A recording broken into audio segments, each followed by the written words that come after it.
respecting them as a human being and run them out of society.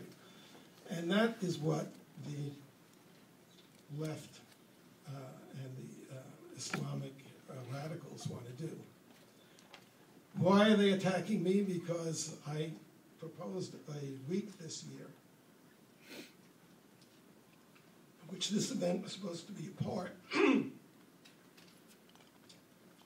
to protest the campus support for the war against the Jews and against Israel. But it's really against Jews. This is an attempt to conduct a second Holocaust, and there are many campus organizations that support it, including Students for Justice in Palestine, the Muslim Students Association, and the USC Progressive Alliance. And I can't include all the guys. There's a number of other organizations in this coalition. Now here's my views of Muslims. And I'm going to say it, but it won't make any difference, because I've said it every time I've spoken, and it's Islamofascism Awareness Week. Which, by the way, is not about, not against Muslims. In fact, my first Islamofascism Awareness Week was held 2 years ago, and it was to protest the oppression of women in Islam.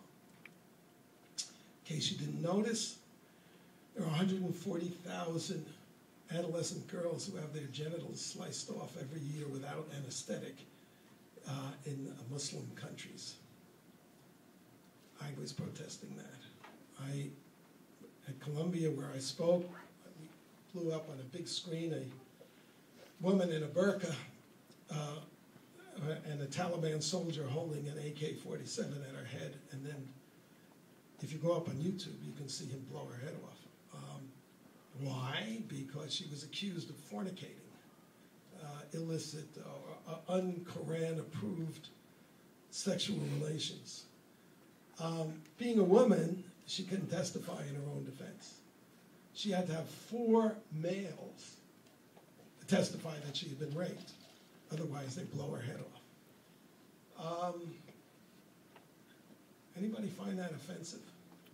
But if you say that, you hate Muslims. No. I'm defending that woman, not the Taliban soldier. Students for Justice in Palestine, Muslim Students Association, they're raising money for those soldiers. Here's my statement about Muslims. There are good Muslims and bad Muslims, just like there are good Christians and bad ones, good Jews and bad Jews. Most Muslims, like everybody else, they want peace, they're law-abiding, and probably their religion is very personal to them. If you think about other religions, you get the idea really quickly. There's a difference between the institutionalized religion and the individuals. Even when I was young, when the Catholic Church was more the Catholic Church,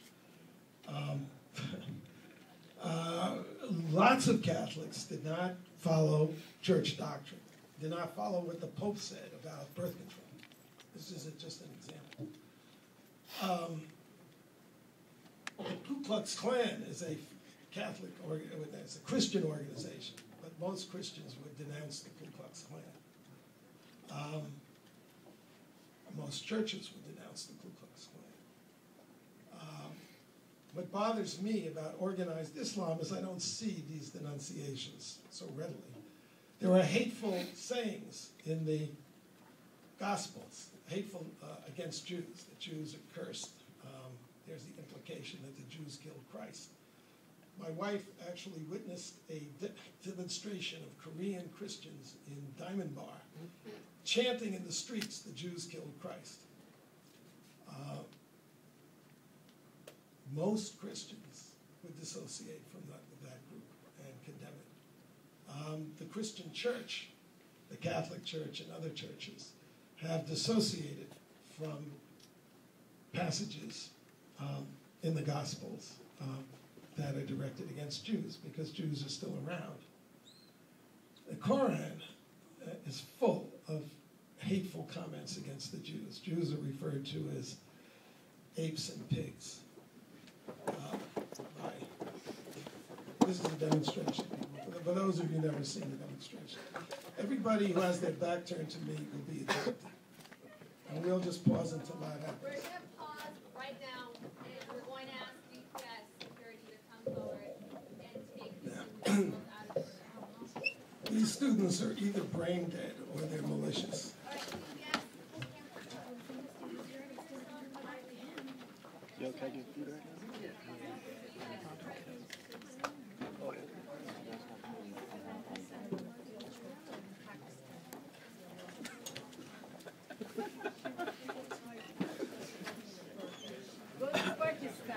This is peaceful and undisrupted. Is there a reason why they're being ejected? Yes, it's pretty disruptive right now. If you want to.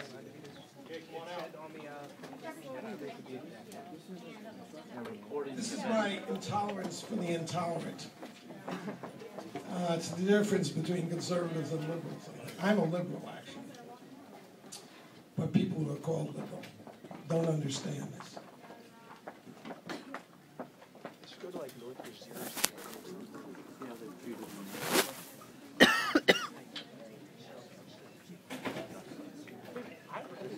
If they read it, they would see that it says these things.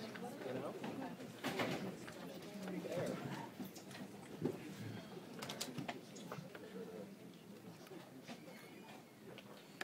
One of the reasons that I have hoped to have an event about campus support for the war against the Jews, and it doesn't matter that they left because they didn't hear anything anyway. I've actually watched other speakers.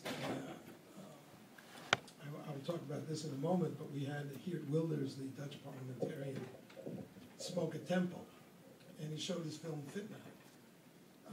And in the film Fitna, they are hanging gays from cranes in Iran under Islamic law.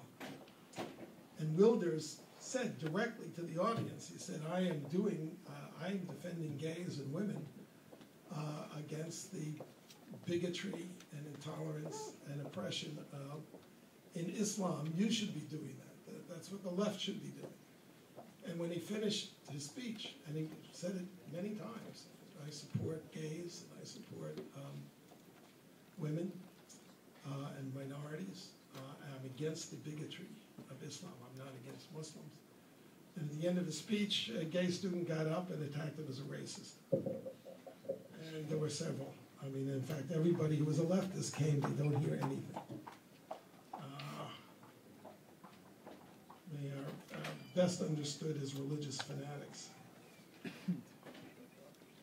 The focus of this event was going to be a hadith, a saying of the Prophet. There were about 1,000 sayings of the Prophet, which are part of the holy canon of Islam. Oh, and let me just say, for those of you, when I say that, you know, the majority of Muslims are good people, and that people can have a religious faith and not subscribe to the entire doctrine, they also can be ignorant of the doctrine. I spoke at the University of Virginia, and there were about 30 Muslim students in the room, and I know that because I asked how many students here are Muslim. And when I came to this hadith, which is a saying of the Prophet, not one of them had heard of it. Not one of them recognized it, although I think most of the people in this room, certainly all the Jews in this room, will know exactly what I'm talking about.